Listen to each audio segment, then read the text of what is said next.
Breaking news చూస్తున్నాం. Bus ప్రమాదానికి సంబంధించి కొన్ని సంచలనమైనటువంటి విషయాలు బయటకు వస్తా ఉన్నాయి. శివశంకర్ ఎవరైతే ఆ బైక్ డ్రైవర్ ఉన్నాడో శివశంకర్, అతను విన్యాసాలే ఈ ప్రమాదానికి కారణంగా సమాచారం ప్రస్తుతం వస్తుంది. ఈ ఘటనకు ముందు ఒక పెట్రోల్ బంకులో ఆ బైకర్ కనిపించాడు. మరొక వ్యక్తితో బైకర్ శివ కనిపించిన పరిస్థితి.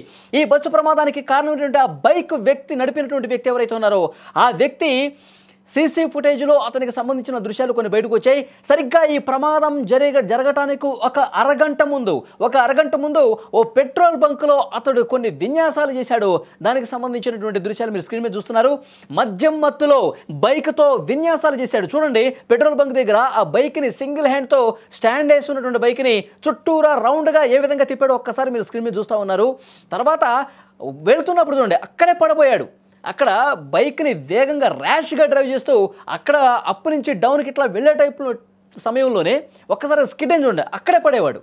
అంటే ఇక్కడ ఇది సీసీ ఫుటేజ్ను పరిశీలించేటటువంటి పోలీసులు అధికారులు అతను మద్యం మత్తులో ఉన్నాడని చెప్పి కూడా అనుమానం వ్యక్తం చేస్తూ ఉన్నారు. ఇక పూర్తి ఆధారాల కోసం అన్వేషిస్తూ ఉన్నారు. సరిగ్గా ఈ బస్సు ప్రమాదం జరగటానికి ఒక అరగంట ముందు, ఎందుకంటే బస్సు ప్రమాదం సరిగ్గా 2 గంటల 45 నిమిషాల నుంచి 3 గంటల సమయంలో జరిగింది. ఇక్కడ ఈ పెట్రోల్ బంక్లో ఉన్నటువంటి సీసీ ఫుటేజ్ కూడా అక్కడ టైం కూడా మనకు కనిపిస్తుంది 2 గంటల 23 నిమిషాలు. అంటే ఒక అరగంట ముందు, 20 నిమిషాల నుంచి అరగంట ముందు ఒక పెట్రోల్ బంకులో అతడు చేసినటువంటి విన్యాసాలు, అతడు మద్యం మత్తులో ఉండే విధంగా ప్రవర్తించినట్టుగా కనిపిస్తుంది. 2 వ్యక్తులు కనిపించారు. శివ వెనకాల ఇంకొక వ్యక్తి కూడా అందులో ఉన్నాడు. ఆ వెనకాల ఉన్న వ్యక్తి మరి మధ్యలో దిగేశాడో ఎక్కడికి వెళ్ళాడో తెలియదు. కానీ ఇక్కడ బైకర్ శివ మాత్రం విన్యాసాలు చాలా స్పష్టంగా కనిపిస్తున్నాయి. అతడు దుందుడుకు వైఖరి, అతను ర్యాష్ డ్రైవింగ్, అతని వ్యవహార శైలి మొత్తం కూడా కనిపిస్తుంది. ఇక్కడ చూడండి, స్టాండ్ వేసి ఉన్న బైక్ని చుట్టూరు ఒక సింగిల్ హ్యాండ్తో ఏ విధంగా తిప్పుతున్నట్టు చూడండి. ర్యాష్గా ఏ విధంగా డ్రైవ్ చేస్తూ అక్కడ పడబోయాడు. కొద్దిగుంటే కింద స్కిడ్ అయిపోయి పడిపోయేవాడు. కానీ కొద్దిగా కంట్రోల్ అయ్యి ముందుకెళ్ళిన పరిస్థితుంది. దీన్ని చూసిన తర్వాత పోలీసులు చాలా స్పష్టంగా చెప్తా ఉన్నారు. అతనికి సంబంధించిన ఇన్ఫర్మేషన్ తీసుకుంటా ఉన్నారు. పోలీసులు తీసుకున్నటువంటి సమాచారం ప్రకారం రాత్రి 7 గంటలకే అతను ఇంటి నుంచి బయటకు వెళ్ళాడు. ఎక్కడికి వెళ్తున్నాడో కూడా చెప్పకుండా బయటకు వెళ్ళాడని చెప్పి ఆ కుటుంబ సభ్యులు చెప్తా ఉన్నారు. అంటే బయట పార్టీ చేసుకోవడానికి, మందు తాగటానికి ఈ విధంగా వెళ్ళుంటాడు. ఆ మద్యం మత్తులోనే ఈ విధంగా విచిత్ర విన్యాసాలు చేశాడు. ఆ మత్తులోనే బైక్ తోలాడు. బైక్ తోలి అక్కడే పెట్రోల్ బంక్లోనే ఒక దగ్గర పడబోయాడు. ఆ ర్యాష్ డ్రైవింగ్ చాలా స్పష్టంగా కనిపిస్తుంది. అతను హైవే మీద వెళ్ళిన తర్వాత నేషనల్ హైవే 44 మీద ప్రయాణం చేసేటప్పుడు ఆ కావేరీ ట్రావెల్స్ బస్సు వచ్చినప్పుడు ఇతను మద్యం మత్తులో ఉన్నాడు కాబట్టి డ్రైవింగ్లో అతను తత్రపాటు పడుతున్నాడు కాబట్టి ఆ విధంగా ఆ బస్సుకి దగ్గరగా పోనిచ్చాడు. బస్సు కిందకి వెళ్ళిపోయాడు. ఇంత దారుణం జరగటానికి కారకుడయ్యాడు. అతను మద్యం మత్తులో ఉన్నాడని చెప్పి పోలీసులు అనుమానిస్తూ ఉన్నారు. ఇప్పటికైతే పోలీసులు అనుమానం ఇదే. దీన్ని పరిశీలించిన తర్వాత ఈ బైక్ నెంబర్ ఆధారంగా అతను శివ గుర్తించారు. ఆ శివశంకర్ అనే వ్యక్తి ఎక్కడి నుంచి వస్తున్నాడో చూశారు. ప్రతి సీసీ ఫుటేజ్ను కూడా పరిశీలించారు. పరిశీలించినప్పుడు అతను పెట్రోల్ బంకులో చేసినటువంటి ఈ విన్యాసాలు కూడా బయటకు వచ్చినటువంటి పరిస్థితి ఉంది. అతను మద్యం మత్తులో ఉన్నాడు అనటానికి ఇది ఆధారంగా భావిస్తూ ఉన్నారు.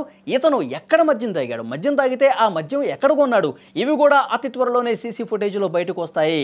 కానీ ఆ మృతదేహానికి సంబంధించి పోస్ట్మార్టం రిపోర్ట్లో ఆ రిపోర్ట్ రావాల్సి ఉంది. ఇతను మద్యం సేవించాడా లేదా అన్నది కూడా ఆ రిపోర్ట్ కోసం పోలీసులు పరిశీలిస్తూ ఉన్నారు. నిజంగా మద్యం తాగి ర్యాష్గా డ్రైవ్ చేసి పూర్తిగా ఆ బస్సు ప్రమాదానికి కారకుడై ఉంటే గనక 19 మంది సజీవ దహనం కావటానికి ఈ మద్యం మత్తులో డ్రైవ్ చేసినటువంటి ఈ బైక్ డ్రైవరే కారణంగా తెలుస్తుంది.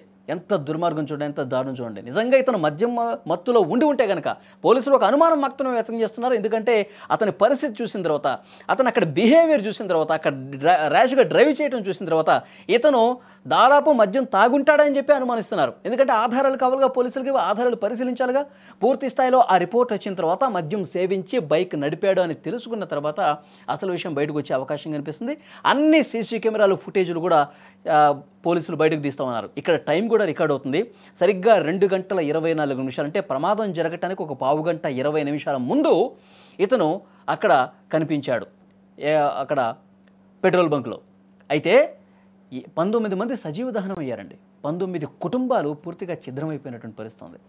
ఎన్నో ఆశలతో, ఎన్నో కలలతో తమ జీవితాన్ని అందంగా చూసుకుంటున్నటువంటి ఆ కుటుంబాలన్నీ కూడా సజీవ దహనం అయిపోయాయి. కనీసం బయటపడటానికి అవకాశం లేకుండా పూర్తిగా మంటల్లో చిక్కుకొని కాలిపోయినటువంటి పరిస్థితి. ఇప్పుడు దేశవ్యాప్తంగా ఈ ప్రమాదం గురించే పెద్ద ఎత్తున చర్చ జరుగుతుంది.